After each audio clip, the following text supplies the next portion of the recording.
There was a time when Daniel Walker had it all. A 5-bedroom house on a quiet cul-de-sac, 2 golden retrievers wrestling in the backyard, a minivan and a Mercedes in the driveway, a wife who adored him, 2 kids who lit up when he walked through the door, and a job, no, a career, that paid him 6 figures and came with the kind of respect he used to dream about when he was broke and 23. But addiction doesn't care about picket fences. It doesn't care about Christmas photos or soccer games or corner offices. It doesn't care that you were once the man everyone looked up to. It only cares about what it can take. And it took everything. It started like it does for a lot of people, with celebration.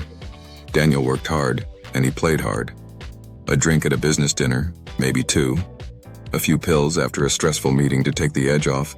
Nothing serious, nothing he couldn't handle, until it was. Over time, the drinks turned into bottles. The pills turned into powder. And Daniel turned into a man he didn't recognize anymore. The late nights got later. The excuses got weaker. He stopped coming home on time. Then he stopped coming home at all. His wife cried. His kids stopped asking when Daddy was coming back. And then came the day that broke it all.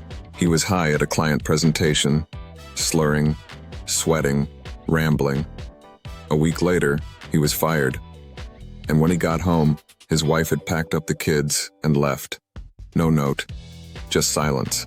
He tried to fix it. He swore he'd quit, swore he was done. But by then, the monster had him by the throat. He sold the Mercedes, then the house, then the wedding ring.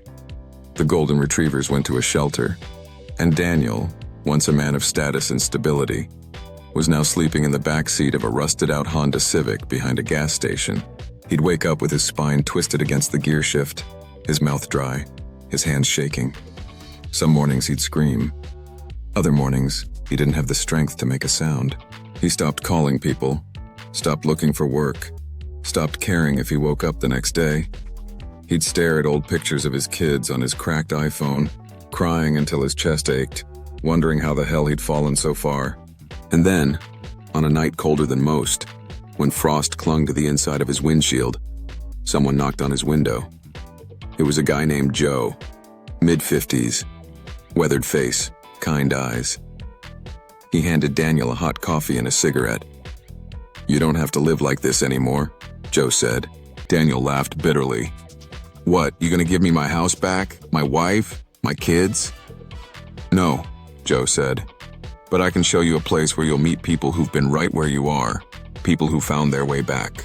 He told Daniel about a 12-step recovery meeting happening 2 blocks away that night. Daniel didn't want to go, but something about Joe's voice made him feel like maybe, just maybe, he wasn't completely invisible. That meeting was in the basement of a church. Fluorescent lights, folding chairs, coffee that tasted like burnt toast. But the people were raw and real. No masks, no suits, just stories.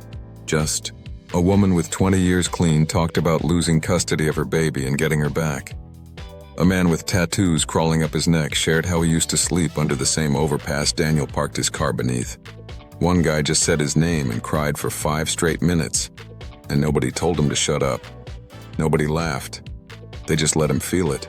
When it was over, an old-timer gave Daniel a phone list and said, "Call one of us before you use, not after." Daniel didn't say much that night, but he listened. And for the first time in years, he felt something crack open inside of him. Not hope, not yet, but maybe the possibility of hope. That was the spark. The road wasn't clean. He relapsed more than once, got kicked out of a halfway house, stole from a friend, and had to make amends. But he kept going back, kept sitting in those chairs, kept hearing his own pain echoed in the voices around him. He got a sponsor, started working the steps. He stopped blaming the world and started looking at himself. He learned that addiction wasn't his fault, but recovery was his responsibility. And slowly, things changed. He got a job washing dishes, then another job fixing HVAC units. He found a small apartment with just enough space for a mattress and a microwave. It was heaven. After 2 years sober, he got to see his kids again. Supervised visits at first, then weekends, then holidays. His daughter drew him a picture that said, "I'm proud of you, Daddy."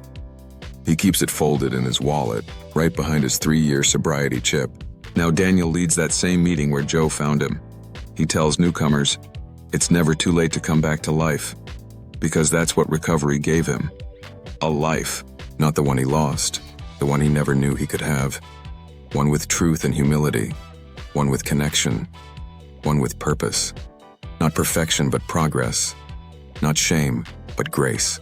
And if you're watching this right now, if you're sleeping in your car, or drinking alone, or wondering if your kids would be better off without you, I want you to know something. You are not alone. There are people who've been where you are, who got up, who fought back, who found freedom through recovery. You can too. Walk into a meeting, just one, sit down, listen, let the walls down, just for an hour. You don't have to speak. You don't have to believe in anything yet. Just show up. That's how it starts. Because you don't have to die this way. You don't have to live like this anymore. You can come back from the edge. You can rebuild. You can be free. Please help us spread the news that people like Daniel can climb out of the depths of addiction by liking, sharing, subscribing, and commenting.